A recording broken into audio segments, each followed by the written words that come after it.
All right, everybody, welcome back to the Hardcore Italian Show. This is Justin. We're here with Mike, Joe, Gianna, and Steve tonight. We're just going to be catching up on our week, kind of just shooting the shit. How's everybody doing this week? What's going on? Doing well. Welcome to the show, both Justin and Steve. About time both of you guys got on this podcast. It's just been Joe and and Mike the last couple episodes, so Steve and I are Gee, new apparently additions. we're not good enough. They had to add two more. We're not good enough. Yeah, seriously, not just one, but two this time? Okay, Yeah. guys. The fucking disrespect. We got a full house though, man. Good So times. for everyone listening, Justin's been running the Instagram and doing a lot of social media work for Hardcore. And Steve is an Italian comedian from Philly who's also a podcaster and been killing it. So two guys killing it with content in the Italian community we got on. So should be a fun episode, especially to talk about social media and stuff too. So can't wait to dive into that a bit. But And Mike, I think you got to qualify, you really got to clarify with your listeners, Italian American comedian, because man, I see some of the comments that you guys get on your post. People are brutal. Dude, you have no idea.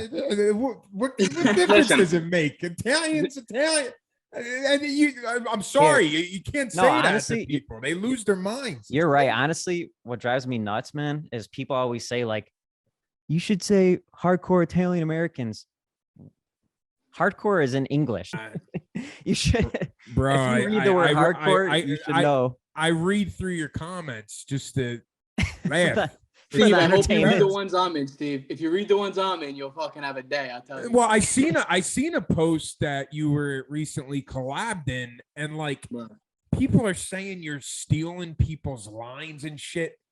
Bro, everything's been reinvented. I hate hearing that shit. Because you talk like somebody else that might be getting a lot of attention right now. He created it. That's such bullshit. There's a guy, there's a tailor in my neighborhood in South Philly. He's 88 years old. He's been selling t-shirts outside his trunk. This is real truth right here. That say, take it easy for, I'm talking decades, but he don't have social media. He caters to the people in the neighborhood. Now, somebody's going to come around if someone posts that on an IG live and say this 88-year-old man stealing shit from another. People they're wacky. They're nuts. Yeah. No, it's absolutely insane. And to piggyback off that, I'm good friends with Lil Mo Mozzarella. Like I talked to him, I got his number. We talk. The amount of people that comment on both of our pages saying, you stole this line. If I say, how you doing, which is I've been saying since I fucking came out of the, I said it my whole life. My parents say it. My whole fucking family says it. The It's doctor just a line slapped that his people ass say. and he's like, how you doing? Yeah, what's up? How you doing? God forbid one of my videos, I say, how you doing? Oh, 20 comments tagging Lil Mo. He's taking your shit. How the fuck am I taking? So I called him up. I go, listen, if I'm taking your shit, let me know. But I guess I just can't even make a video then because I can't even say hello. Wait. I got to stop you right there. What's hysterical is that you call them if they comment a post. Steve, I'm a respectful guy. That is the most Italian shit. I swear on my fucking life. Listen, I got this thing about how when people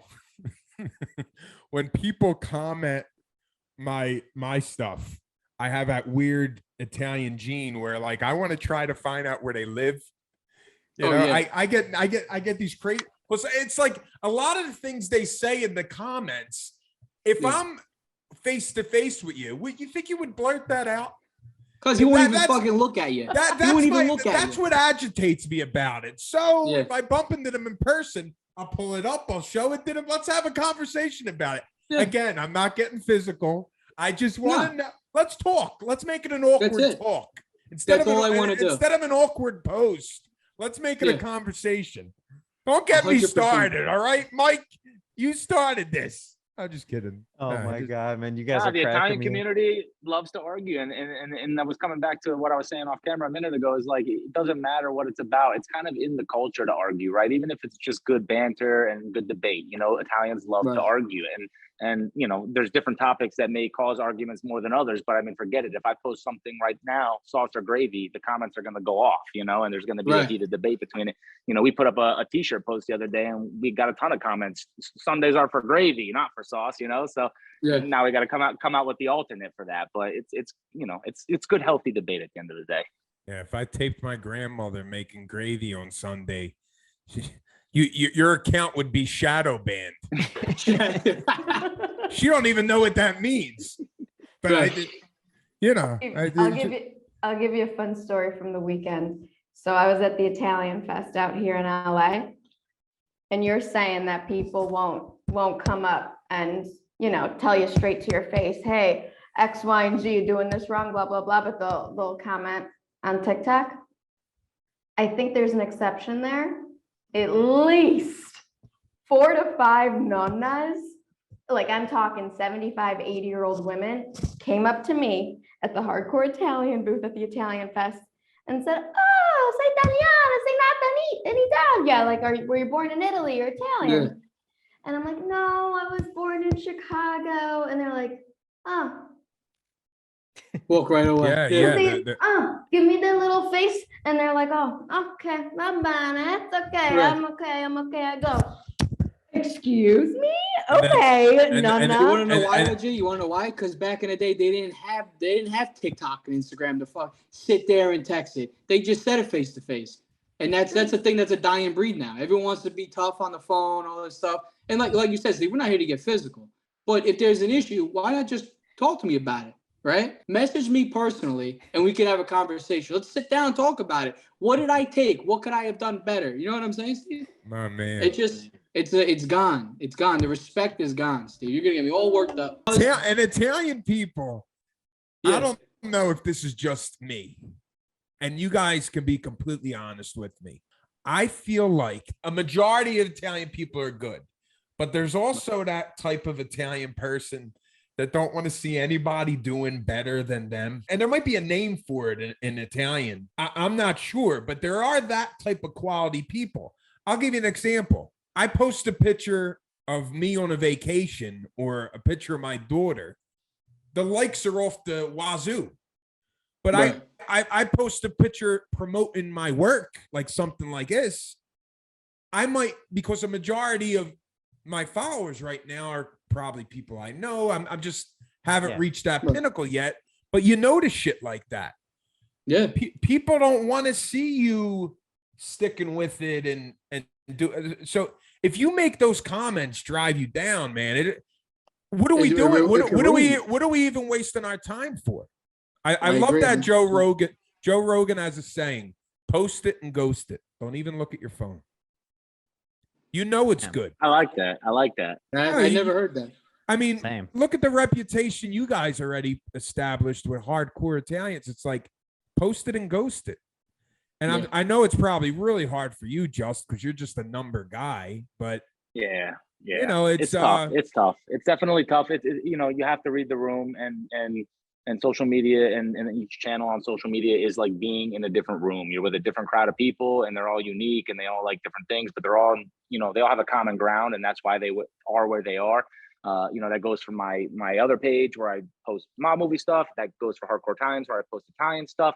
So there's a room for everybody, but within each room, you're still going to have people that disagree on things and that don't see eye to eye. And again, it comes back to the sauce, the gravy, this is the pronunciation, that's the pronunciation, or we don't use that word, we use this word, or whatever it might be. But, the cooking, forget it, food. I mean, you'll have somebody say a million different things about the way somebody prepared a dish. This is how my family did it. No, this is how it's supposed to be done. So again, it can be healthy and it can be good, but, you have to know when to keep it that way and not take it to a place that's insulting or bashing or calling out somebody or even saying they're stealing, calling them a thief, when in reality they're just doing their own thing and putting their own spin on it. Well, what I love about your brand is it's so subjective and opinionated, and for anything related to the internet and algorithms, that's perfect. So you guys are going to be in business a really long time. Yeah. Because people get fired up and start arguing, and it's good for work. Yeah. The best posts are where people argue, for sure. So it's kind of like good in a way, you know, because if people aren't arguing, then the post is probably not doing good at all. And it's like, Yeah. you know, That's true. so Who else I feel bad for is people that can't take it. Like there's people that can be so big on social media with whatever they're doing, whether it's just, you know, making jokes, doing this, doing makeup, whatever it is. But the hate comments literally can destroy someone from what they can actually be. You know what I'm saying? Yeah, To me, I don't. I love them. I let my mother reads them. She's like, "Oh, did you see what they said?" I'm like, I don't care. You know what I mean? Like, and to me, any publicity is good publicity. So if people want to start a conversation about how much they don't like me, keep the comments rolling because that's only going to make the video have more views. Like somebody else said, Algorithm. when they argue, I Joe, love it. Joe, I love it. my mother.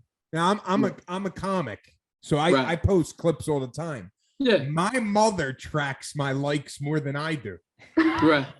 So like She's the other day, No my way. mother calls me up and she goes, "Do me a favor, Steven, take a break for a month."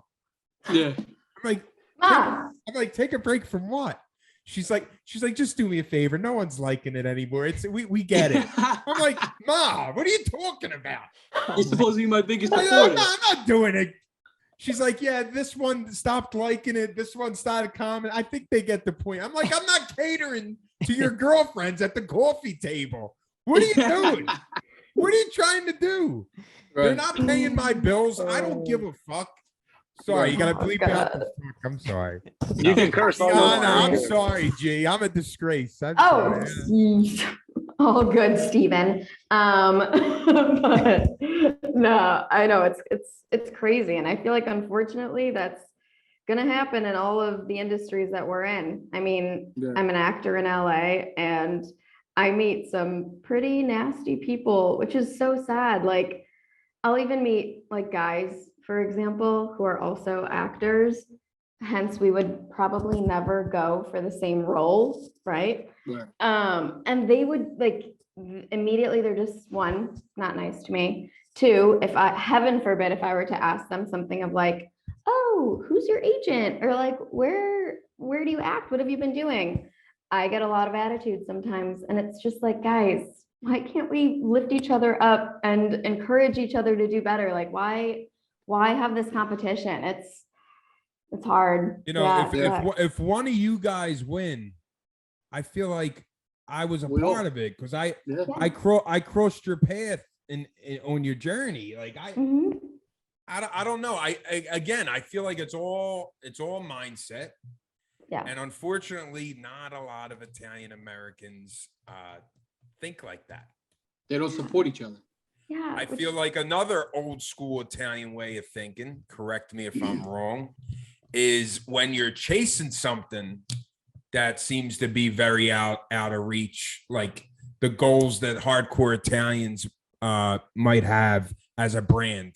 Gianna as an actress, you, Joe, as as a social media trying to create a presence on there, me as a comic. These things don't happen overnight. It's all Right. connecting the dots. So it's very easy for an old school Italian person to be like, so how you making out with that? You haven't got there yet. Maybe you should start. Maybe I should get you a job in the union down the dock. Right. Like they want to convince you to get sucked into that easy, safe life. Yeah. And we're the exception, Right. and it's I'm sure for all of us, like being from an Italian American community, you're constantly going to be dealing with those types of challenges, yeah, I mean, it happened to me. Kind of reminded me, man. I used to go to this gym, LA Fitness, by my house, and this one Italian kid I knew worked out there and stuff. And I don't know, I kind of hung out with him back in like high school a bit, and then I didn't really go. I was in NIU for college, so I didn't really go like around the neighborhood until I came back and graduated. And then I was working out in the same gym again and bumped into the guy, and he was kind of saying like, we're catching up. Hey, what do you do? Hey, what do you do? Type of stuff. And the kid was like, hey, what do you do? He's like, I told him I'm doing hardcore Italians. And he's like, really? You can make money selling t-shirts like that? Like, he almost looked like I told him I'm freaking Like kind of you're like selling t-shirts out of the back of a truck. yeah, like Steve exactly. He was Togliani. like, Really? Yeah. That's what you're doing? Like you can make money in that? Like just did not think there was money in it at all. A few years later, I ran into him again. He was hitting me up. How do I start a e-commerce store? How do I do Shopify? How do I do a brand? Like he's texting me and asking me all these questions all of a sudden, like Yeah, asking me how to fucking do it. It took some life experience for him to appreciate what you've done, what you've already accomplished. You know, it's like I don't know. It's very, very, very odd to chase something that's so not your typical thing to do. Clock in. It's Yeah. very. I can relate to that 100%. Yeah, Steve. it's a very easy thing, especially as you get older. Like most adults, they fall into that trap. All right, I'm gonna wake up, I'm gonna brush my teeth, I'm gonna take my kids to school, go food shopping. I gotta clock in this time, drive home. Same routine every day. And some people believe that's life.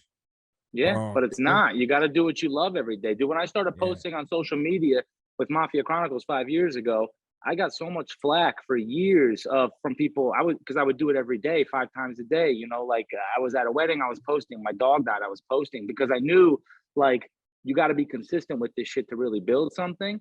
And lo and behold, 4.5 years later, I got a full-time gig working with Hardcore, working with another client. And the only reason I got those jobs was because they were fans of my page. Mike followed my page. I followed his page. My client Adam followed my page, and they were fans of what I was putting out. And were like, "Can you do this for us, with us?" And that's how I got my job. But for 4.5, 5 years, to friends, to family, and to strangers alike, yeah, it might have looked like fun or, you know, been a cool hobby, but they didn't see the vision. They didn't see that I could make money with it. They're like, "You're just posting on Instagram, fucking around. Like, what are you going to do with that?" I was like, "I don't know. Maybe I'll sell t-shirts. Maybe I'll sell ad space. Maybe Instagram will pay me for my videos one day," which they're starting to do now. You know, maybe I'll get a full-time social media gig because this is my portfolio and it's not just for fun. But people don't see that. And then the old way of thinking kicks in. Like, that's not a real job. What the fuck? How are you going to make money on Instagram? Let me show you. You know what I'm saying? So collectively, can you even comprehend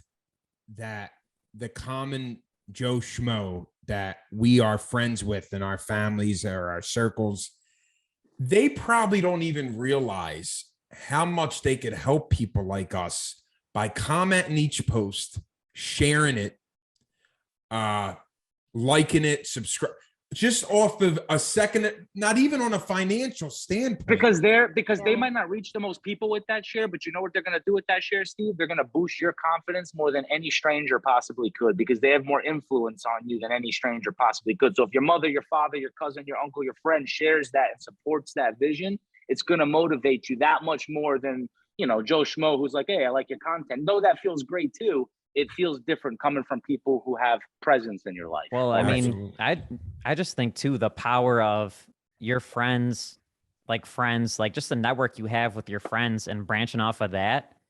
I mean, I accredit Hardcore growing pretty much to that alone. Like in the beginning stage, it took a long time to grow, but the first people that were on it was, you know, these people in our Italian neighborhood around us, my parents' friends and family friends, that were loving the stuff. They were loving all the posts. They were loving all the content. They would share it. They would wear a shirt. It just kind of naturally started to grow because, you know, they would post it. They have an Italian friend and maybe their Italian friends in another state. And then that's kind of what even got us more into like building a website, this and that, because when people are hitting us up and they live in a different state, but their friend saw it because of a Facebook post that our friend in Chicago saw, it kind of like changed everything. Cause then we started putting more stuff on like a site rather than eBay and like selling out of the trunk.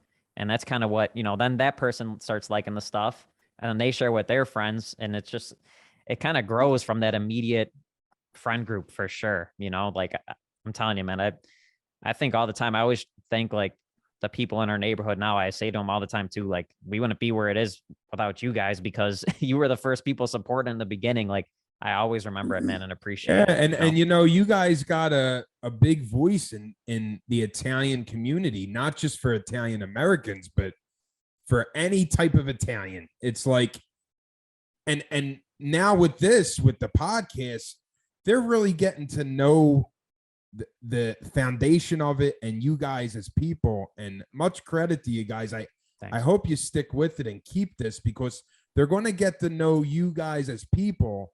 And for me, like starting out as a fan and really getting to start talking to you guys on the phone and being open to work with me, like I'm honored, and I hope with this new platform that people are going to realize that you want to help. Send us a clip. You'll eventually offer them time and critique with your team and say, this is why I couldn't post it, or yes, send me more of that. Give me more of that content. This is great. Or tell somebody from this part of Italy to send me that. I think that would be a great post. Or this guy from Jersey or Kentucky. Like there's so much good out of the brand that you're building, and it's only the beginning. I think sky's the limit for this whole brand, and I'm excited to work with all you guys. This is great. Thanks, man. Thank And Thanks, kind of Steve. even back what you were saying about, just how people can't fathom, like, you're doing something different than a 9-to-5 job and stuff like that. Like, this is kind of why we want to do podcasts and stuff, because me and Justin talk behind the scenes every freaking day about how, our grandparents were busting their ass in a factory, working 9 to 5. And it's like, we feel like we almost had to do something.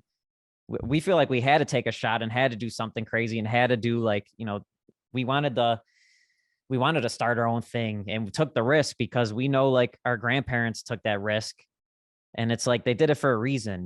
They did it for a reason, and we want to, like, honor that reason. And that's kind of why we leaped into the business, and we want other people to do the same thing too. Like, that's why we're always helping, any influencer that comes along, and we just honestly want to grow the community, reinvest in the community. Like, we want to make that sacrifice that the original Italians did when they immigrated to this country. We want that to carry on, man. Like, we truly do. So that's why it's good talking about it and letting people know we're about it and stuff, for sure. So thanks, man. Yeah. And And Mike, sorry, G.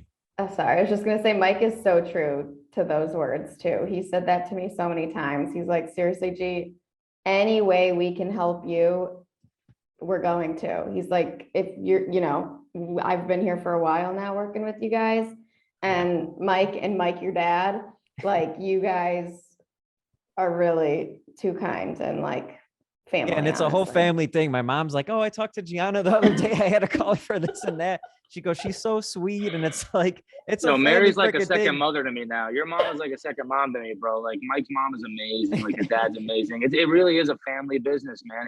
And Mike is so true to the mission and what this brand is about. And it's just like, anybody that even comes close to trying to shit on that, like, I can't pay them any mind, because it's like Mike is one of the most genuine people you'll ever meet, and it's just so true to what the values that his grandparents instilled in him. Like, he is what being an Italian American is about, and some people just don't get that. The right people do, though. The right people definitely get it. They admire it. And they the other appreciate it. thing for you guys is you can't help everybody either, right? You gotta recognize the ones that are serious about it and consistent and putting out good quality of work. And having to follow your whole team here. So far, everybody you've brought on board to really get involved and have a voice on your page, it seems like you guys really take a lot of time to do your homework on all the people that you do give consistent spots and there's a reason that the three of you you are know. here with Mike Yeah. and I right now, 100%. And it comes down Appreciate you to guys.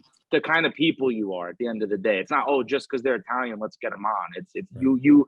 you are very much embody what Hardcore Italians is all about in physical form, and that is why I Venmo'd you 500 to say that comment about that. Thank you. I appreciate it. I did the virtual. I greased him. Yo, Joe, I greased him virtually. You can't tell Greased him anybody about that. You did can't nice. tell You did anybody nice. about that. You did good. Why do we tip people that are uncomfortable? Why do Italian people do that? My one buddy, Mike, he's not Italian. He honestly thought the first 3 times that we went out, like the clubs and bars, he thought I was trying to bang him. I swear to God, because I would pick up the check and he would be like, okay. But then when the bottle service was like 1,500, 2,000 a pop, he started getting a little questionable. I was just like, bro, that's what we do, Yeah. A funny that's story about hilarious. that is I went to the Yankee game. I went to game 2 of they end up losing. I don't even want to talk about it. But regardless, we're trying to find parking. So there's a spot, the parking garage is full. We get there a little late.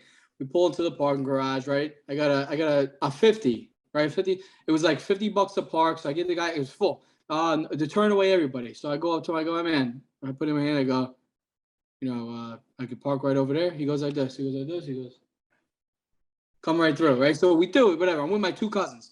My one cousin goes, you'll never believe this. So he drove to Connecticut, I think last week with his girlfriend. Connecticut's known to have good pizza. There's one place, I can't think of the name off the top of my head. Anyway, he goes there. So they said, well, it's an hour wait for the pizza. So he goes, an hour wait? He goes, damn. He goes, he takes out a $20 bill. He goes to give it to the girl. He goes, how much to put another pizza in the oven right now? And then, I'll walk out with it. The girl looks down, looks at the money, looks back at him and goes, sir, we don't do briberies here. That's illegal. And he looks at her and goes, this girl must have never, hey, we're $20 for a pizza. She wants to talk about bribery. That's just the thing that we do. You know what I mean? You go to a restaurant and it's packed, or you need a reservation. You take out something, whatever you think is deemed, And I don't call it a bribe, man. There's a famous scene in The Sopranos. I don't know what season it was, but Tony's having a conversation with somebody, and he says, in life, everything is a little bit of give and a little bit of take. Works both ways. You need to have something to offer. That goes with everything, bro. Yeah. Everything. So if it makes you stand out of the being one of the pennies in the jar by just like giving somebody a little bit extra, I mean, there's nothing wrong with that. I don't know. Also, if you don't ask, you don't receive, right? So, and I don't know about you, but people that don't tip, they're usually pieces of shit. Jerk offs, Steve. You could say. I mean, you'll really see the quality of now. There's other people that might tip high because it's a power trip thing, and they think they could buy power and bullshit like that. That's completely different. Frank Sinatra was legendary for being somebody that just handed hundreds to everybody. Right. The minute he got out of a car or walked in a hallway, put 100 in the pocket of the dealers just to make sure the ice cubes are cold. Oh, yeah. I call that class. I don't call that. I call that class. I never once picked up a check for a girl to try to hook up with her. It's just, it's who I am. It's the right thing to do. There's this misconception that Italian guys, they want the, I think that's such a bad, what's the word I'm looking for? Such a bad, reputation, typecast for us. You know what I'm saying? We know how to treat people. Right. But the difference of that is, you go to a restaurant, they're like, oh, sir, it's reservation only. You give $100 to the girl. Like, if you have, you give $100 to the girl and say, how about now? And she sits you down. Different than going there and going, oh, we got 2 of us. Sir, it's reservation only. Then you go, so you know how much money I make a year? You're gonna sit me down. You know what I mean? That's the difference of where we can go by that. Well, you're in Hoboken. You can hand out hundreds. I'm handing out 50. I'm handing out 50. I don't know what you're talking about. I tell you what, if the Broncos lose this game, there will be no hundreds given out this week. Another funny story is my uncle. He was there too. Obviously, my cousin tells a story about the no bribery thing in the pizzeria. He goes, "Oh, you'll never believe this. 2 years ago, they go out for their anniversary. My uncle and my aunt. They go to this restaurant on the water, like by Hoboken. It's Edgewater, if you don't know if you know. Nice restaurant. So he walks in. It's like a weekday. He walks in. He goes up. He goes. He has a 50 in his hand. He goes, the 2 of us, and we want the nicest seat in the house by a window. The girl takes the 50. She goes, okay, no problem. They walk up the stairs. Place is fucking empty. There's 100 spots by the window. He already gave her the 50. So he sits down, and my aunt looks at him and smiles. He goes, don't even fucking say it. It's already gone. He goes, it's already gone. So sometimes it'll backfire on you. But at the end of the day, listen, the girl got the 50. Everybody gets paid. Everybody's happy, and that's it. You went there knowing you were going to lose the 50. Yep. So. Steve, tell us a little bit more about you, though, man. Since it's your first time on, I want to give you a little bit more of a plug today. Just about your comedy and what you're doing with your page and everything, man. I've been a stand-up for 10 years. I'm from South Philly. I started comedy in South Philly. I grew up there, born and raised. I moved to Chicago. We talked a little bit off camera for a while because you're a Chicago guy. I lived in Chicago from the back end of 15 to early 2017. Yeah, no, I wasn't out there very long. I was out there like 18 months. Okay. I went to the Second City in Chicago, and Nice. I took some improv classes. I thought acting would have been. I stunk at improv. I stunk because, and you know what it is? I think if I was in like an Italian American Northeast improv troupe, it would work.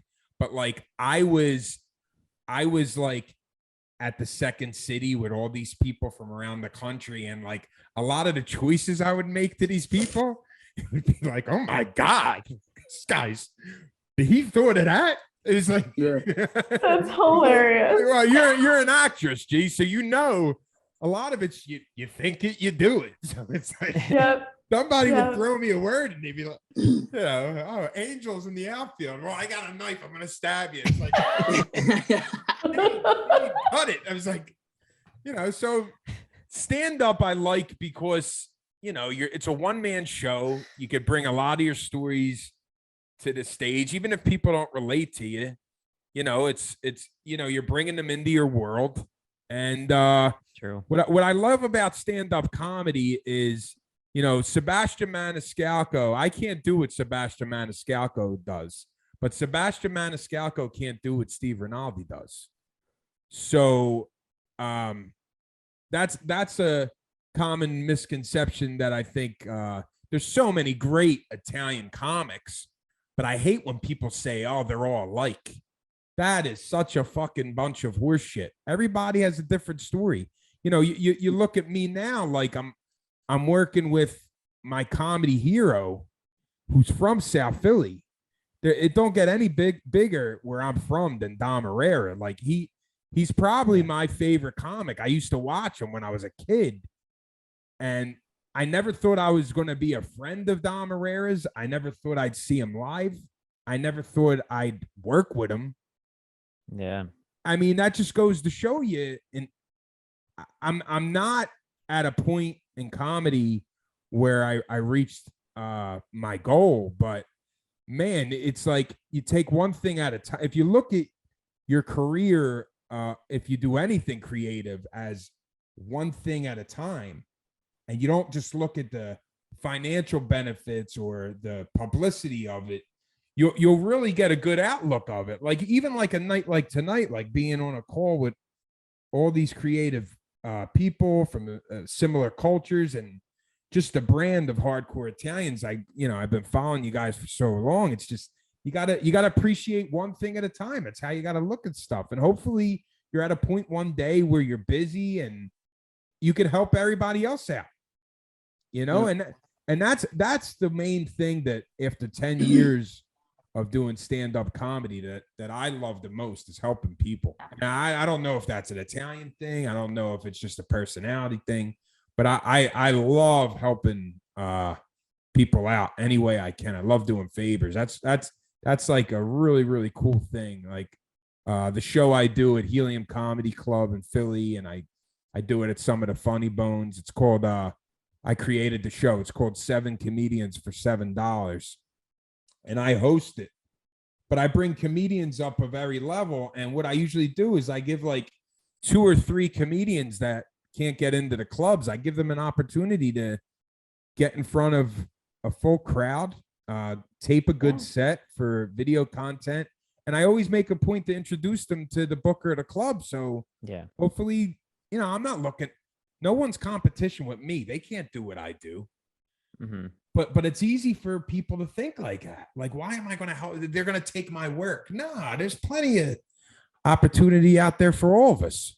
You know, you guys aren't the only Italian page, but you guys can be known as the best one that interacts on. So there's so much stuff that hardcore can specialize with that maybe the other Italian pages might not do or might not, you know, practice, you know?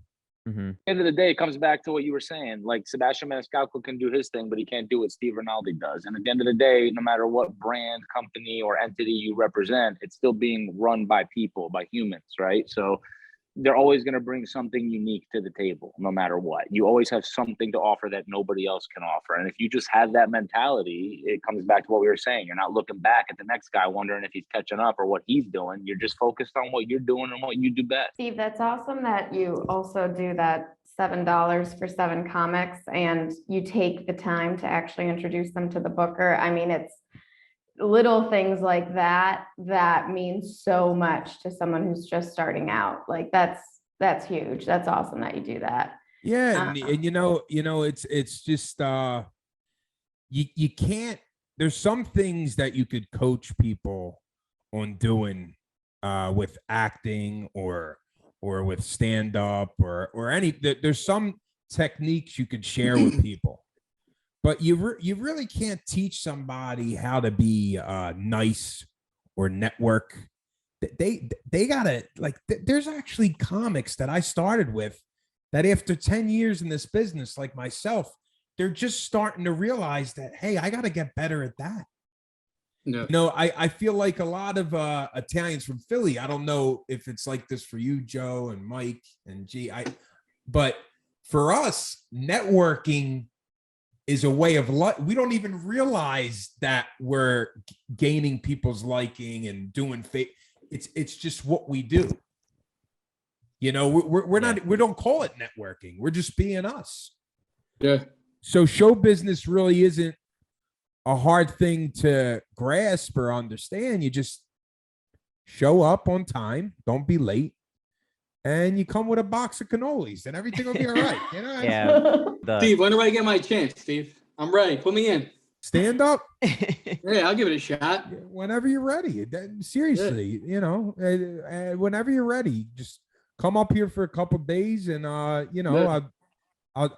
give you all the open mics. You got to get your feet wet. You got to get up there. You got to bomb. You got to get awkward. You got to get uncomfortable. It's Absolutely. not, what got you into that originally? What motivated you from day one to be like, I want to get on stage and make people laugh?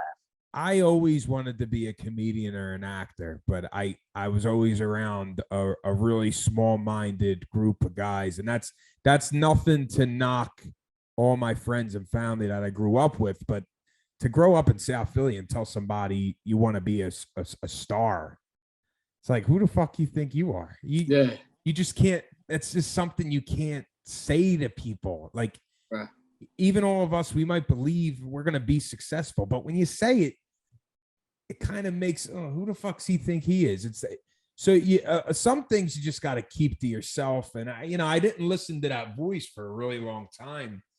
And then one of my best friends who was from Brooklyn and moved down to Philly, he thought like me. He had dreams and aspirations. He wanted to be like a rapper. He was an Italian-American rapper from Brooklyn, and he was good. And he got cancer and he passed away at 19, and I was 21. And at the time I was taking the safe route. I was going to college for something I didn't want to do. And there were two things I always wanted to do. I wanted to be an entertainer. And my favorite movie growing up was Casino. And I always wanted to work in the casino business. So when Pat passed away, I signed up for dealing school and I started writing jokes.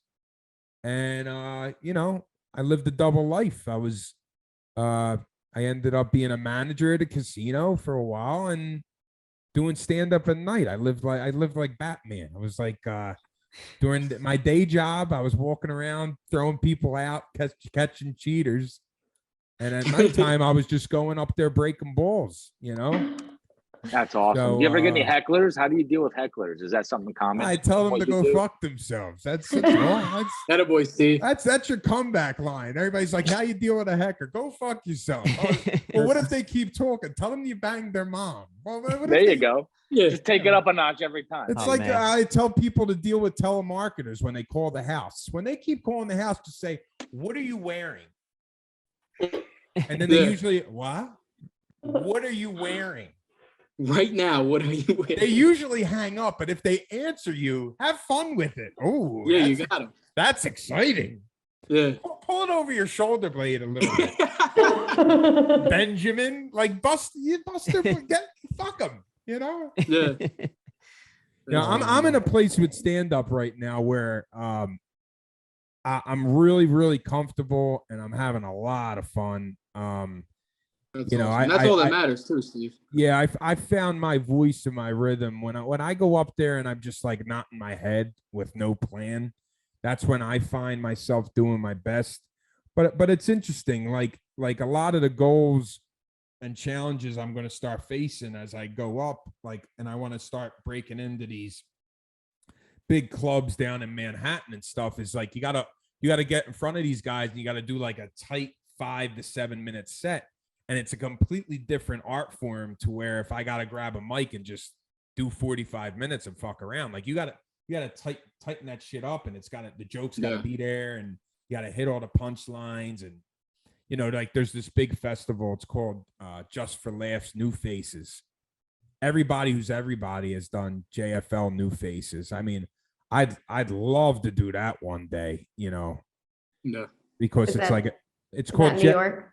No, it's at the Just for Laughs Montreal Comedy Festival. Anybody who's anybody that you could think of in comedy has done New Faces. Sebastian, Bill Burr, you know, Jerry Seinfeld, Kevin James, anybody you could think of, Ray Romano. They've all done JFL with a tight 7 minutes. All the industry is invited. A lot of people get their SNL audition from that 5 to 7 minutes. They get invited to audition, and it's a completely different approach. You know, things like that, like high pressured play. I never did well in contests. Like who am I compete? Just let me go up there. You know, I don't like that kind of. I don't deal well at the moment with that kind of pressure. Yeah. You know. That'll come When's with your time, next show, definitely. Steve?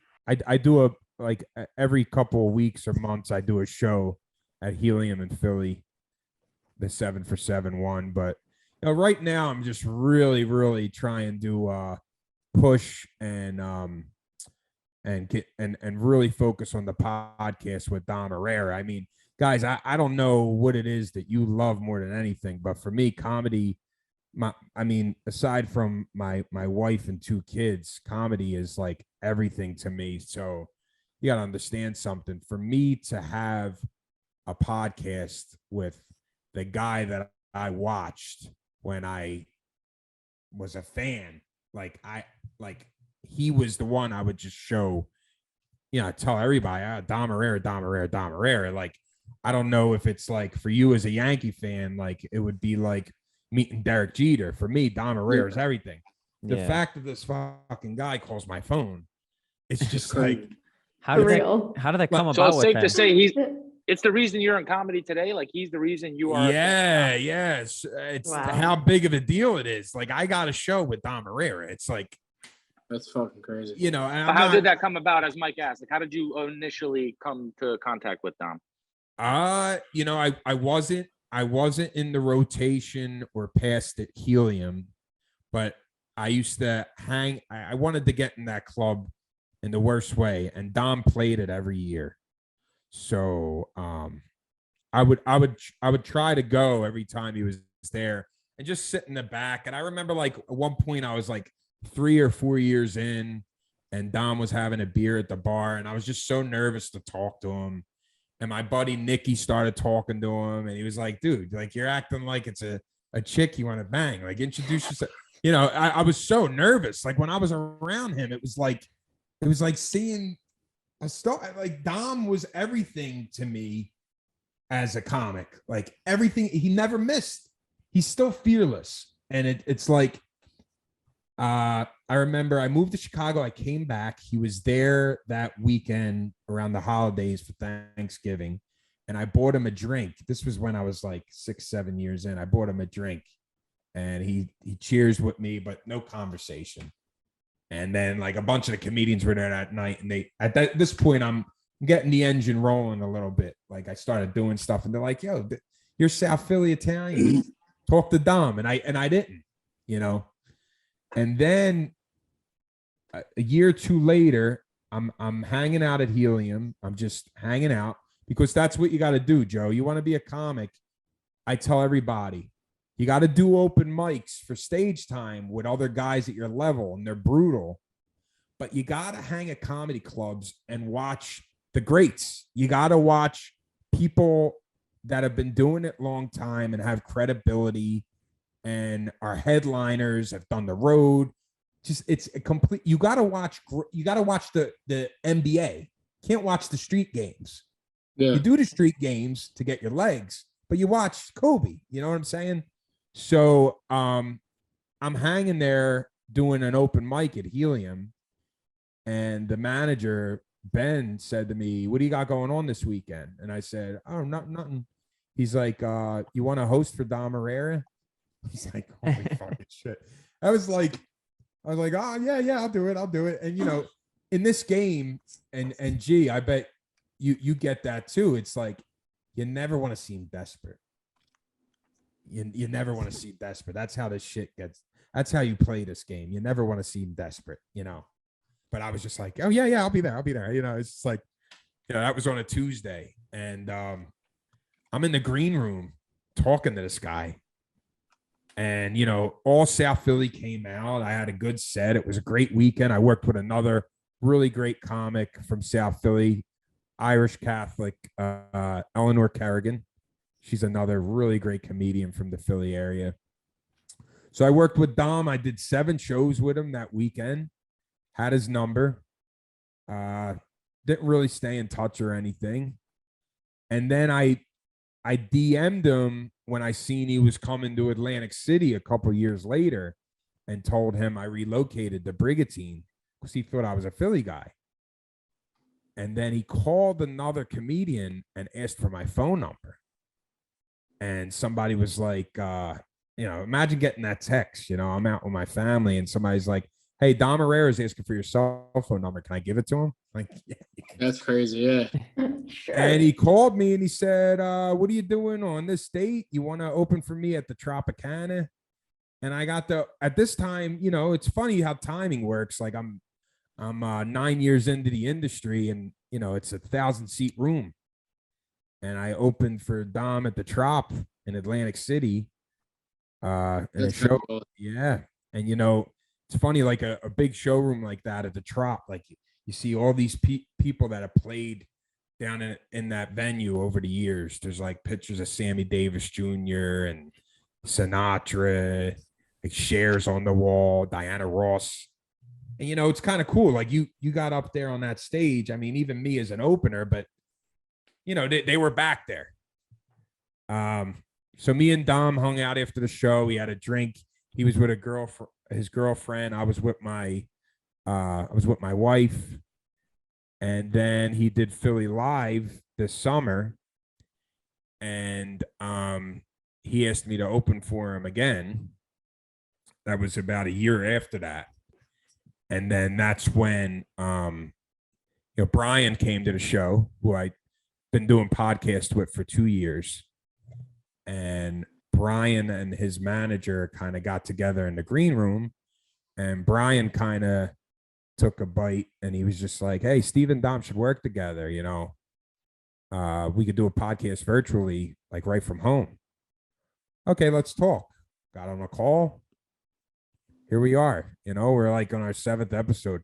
It's just crazy. It's just, but it's like I said, it's like you got to just take one thing at a time. You know, Dom could call me tomorrow and say you don't want to do it no more. But for me, it's like this experience. I've already, I opened for my favorite. I'm a big WWE fan, right?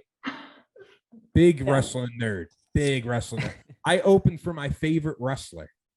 Yeah. Who is it? Yeah, I spent from 5 o'clock at night till 10 o'clock at night in a green room, me and my wife and Mick Foley. And man, Oh shit. you know, No, for a Philly Italian, the ECW arena was like 7 blocks from my house.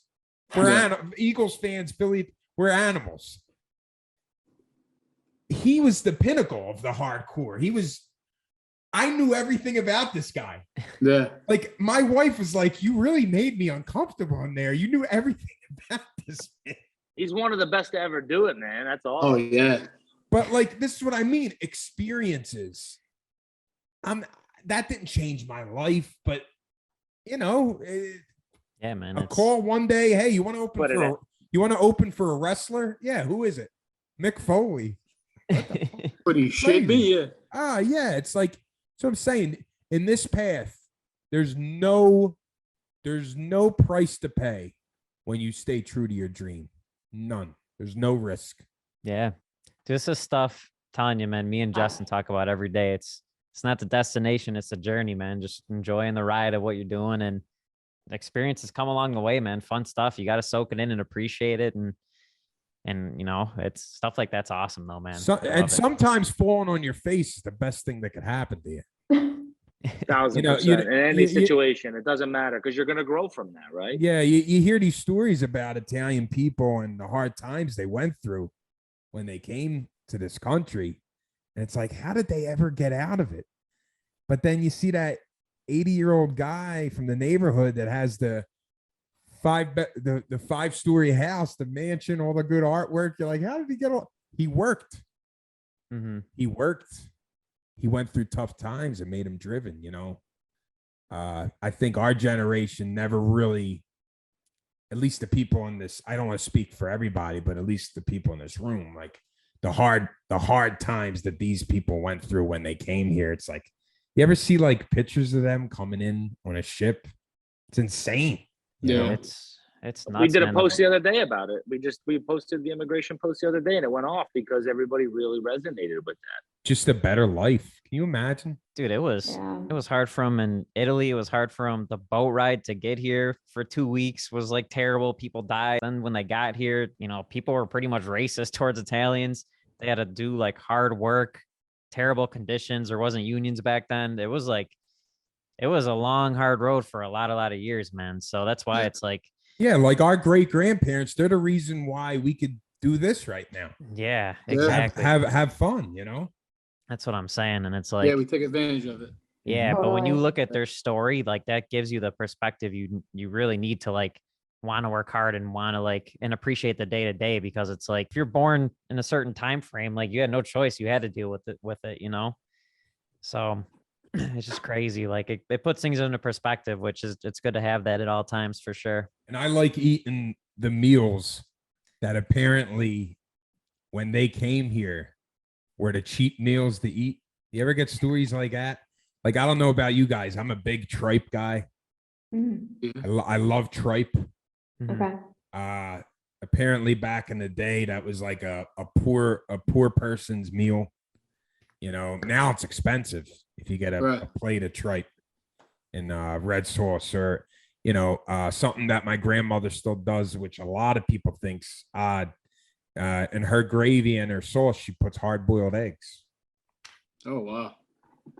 Interesting. Because back in the day, they apparently they couldn't afford meat. I never knew that. Yeah, I never knew that either. I don't think I ever heard that either, man. Interesting. I heard of Steve eggs dropping hot knowledge. No, it's just you know, you That's see, crazy.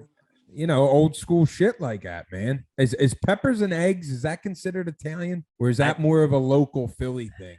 No, they do peppers and eggs by us for sure too. Is that Italian, or is that just like a city? Every Italian person I know gets hyped over it. We do posts on the page every year too. Like once you can't eat meat and for Lent and stuff like that, we post a pepper and eggs and people go nuts, man. Like, yeah, I could eat I could eat peppers and eggs every day. Potatoes and eggs.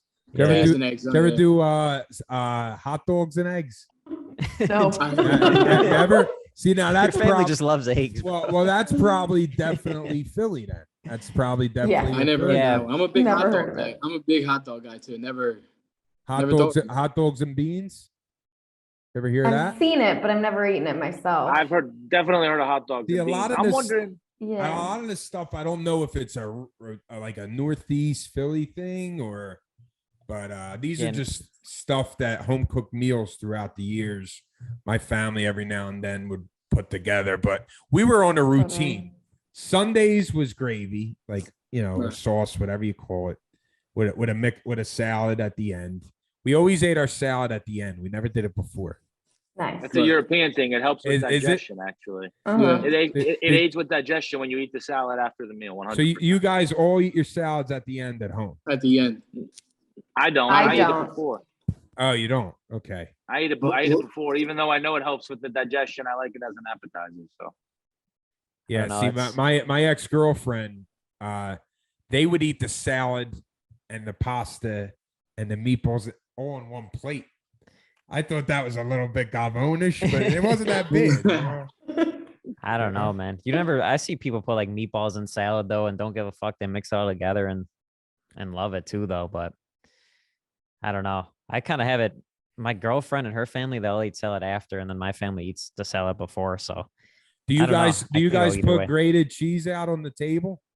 All the time. yeah. Yeah. Literally with of course. anything we're eating. What about My- regut? What about regut? We do. I don't use it. So my mom's side's from Sicily, and like the hard ricotta salata is always in my fridge. That's like Wow. Really. a big one. Yeah. How That about was this, Steve? that was always like a special event at my house. Oh, If like regut was on the table, Yeah. because grated cheese was always there. But if there was regut, it would go, and like me and my father would just get a couple spoonfuls. It's gone. And my mother would be like, "Where the fuck the cheese?" Well, you put it. You got to get a big one. You got to get a big container. did you guys ever, any of your families ever go to Italy and then bring an extra luggage just to put cheese in it?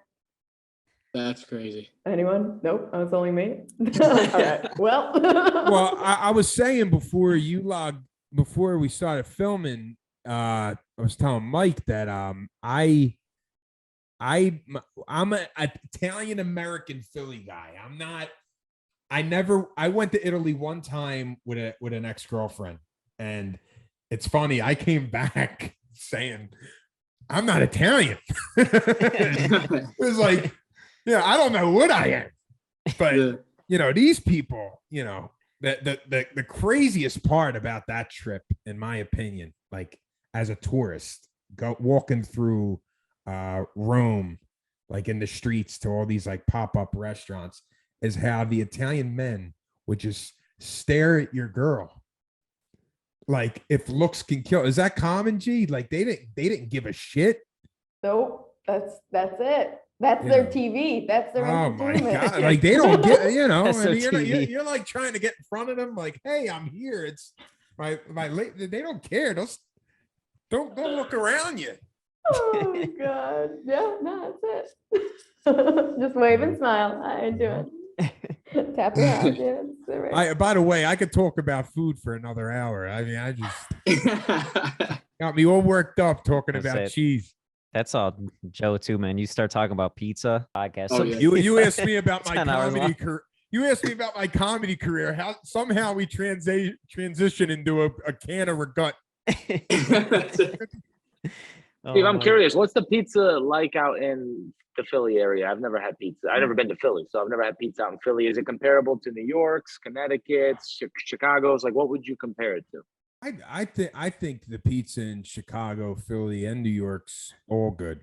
I'm not one of Macomb these. shook his head. But is Philly like its own style, or does it compare to another? Is it similar to another in your opinion? And I think New York and Philly are a lot alike with their pizza. Thin I and crispy. don't want to offend Joe, but he's biting his bottom lip. I used to. Maybe I went to the wrong one, Italian Steve. finger. You guys know about when your grandma. Maybe I went to the wrong one.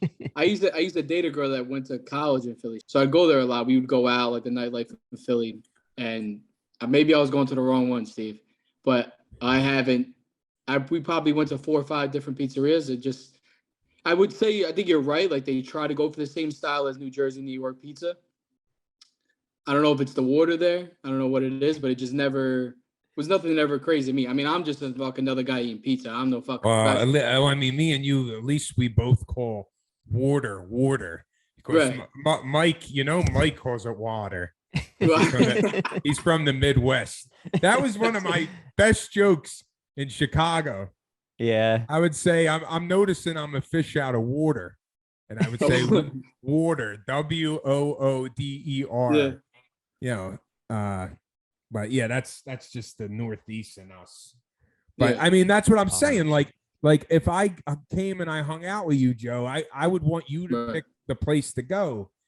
And you really can't give an Oh, opinion. Steve, I'll take good care of you. Okay? No, but I'm just saying you can't give an opinion about Philly unless you were with somebody. And it's one thing if you're with me and I take you to a place and it's slop, then you could give a justification because I'm taking you there to make an impression. I'm telling you it's the best. You kind of went out there and you were. No, I'm telling you, I ate drunk pizza. You don't want to know half the shit I eat. When I was I'm about drunk. 6, 7, and 7s in. I'm like this. Let me fucking try this. Yeah. Fold it up real nice.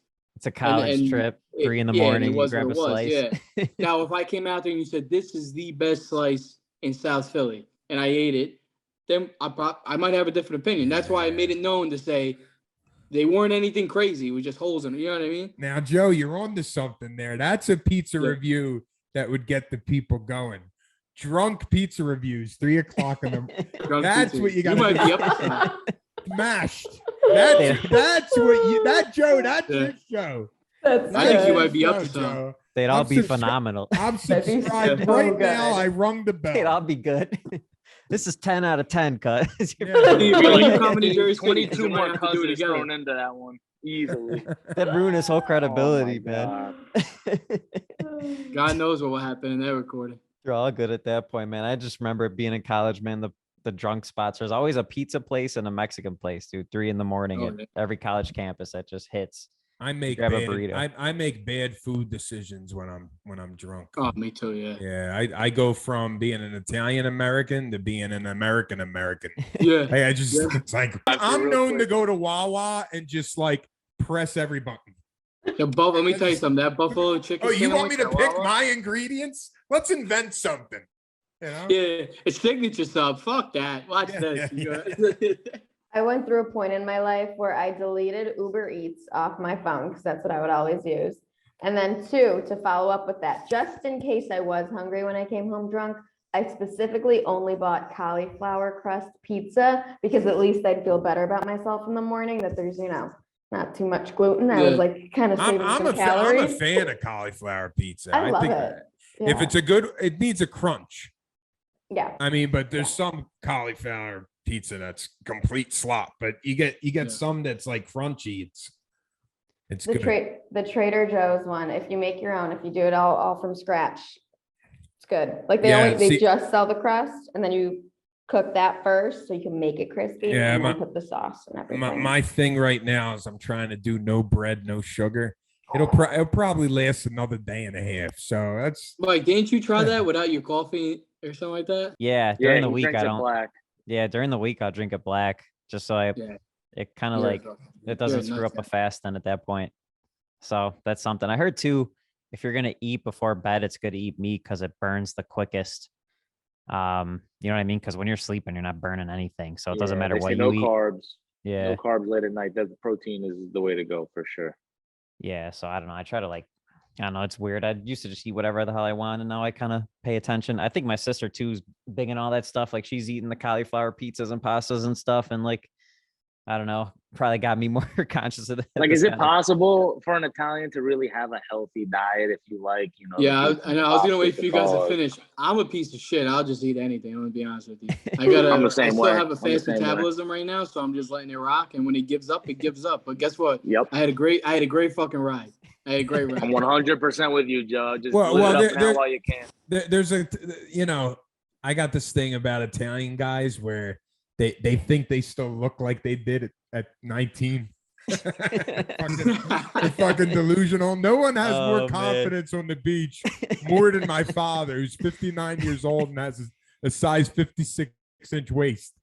Oh my god, it's Italian guys for you for sure. Bro. Yeah, the old But- guys in the Speedos, they don't care, bro. They're walking out there with the Nah. most confidence. Oh man, I'm trying to think of. There was that town though.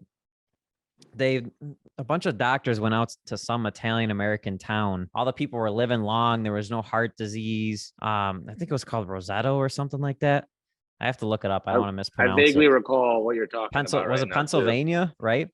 I'm almost positive you're right, but I'm not sure entirely. I think I know what you're talking about though exactly. Yeah, but a bunch of doctors did a study in this town, and they were just kind of wondering like what's going on with the diets of these like in this Italian community. Like what are they eating? What's going on? Because no heart disease, they were living long. And a bunch of doctors went out and started interviewing these people, and they were like asking them what they ate. They ate whatever the hell they wanted. They were asking them like, just like, what do you like? Do you smoke? And they're like, yeah, we smoke cigars every day. Like they just were doing whatever the hell they wanted, but like they were healthy, man. And so it's crazy. The study literally came to the conclusion that like these people just had no stress.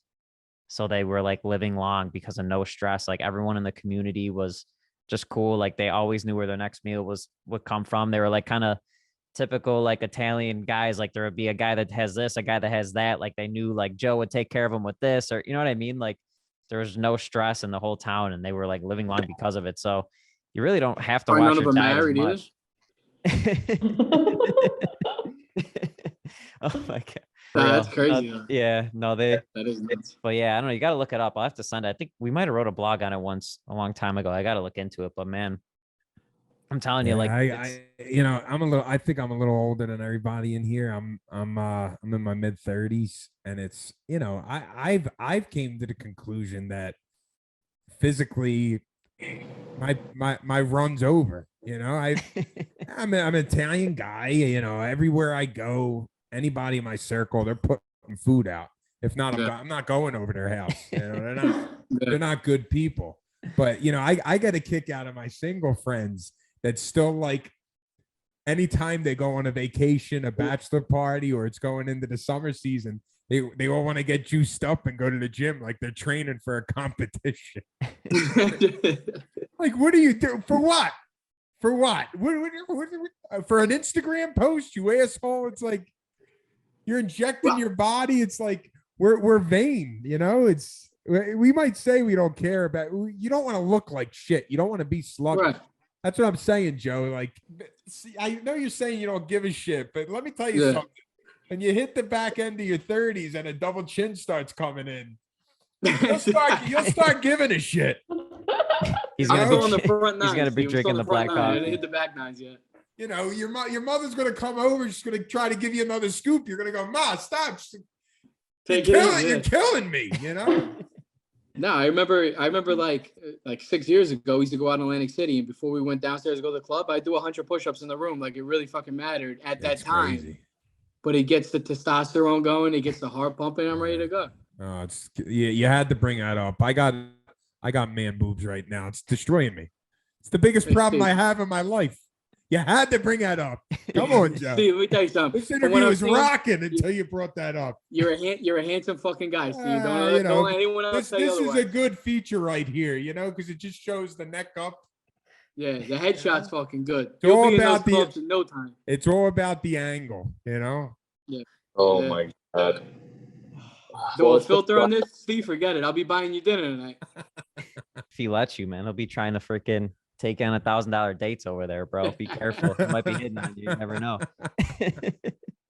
All right, guys. Well, we had a great time today. It was awesome chatting with all of you, Steve. It was a pleasure having you on today as our guest. We look forward to doing this with you again. And I just had a blast with you guys tonight. Thanks for joining. Thanks, guys. Fun convo tonight. Until next time. Hey, thanks, guys. Ciao. See you guys later. Bye. Ciao.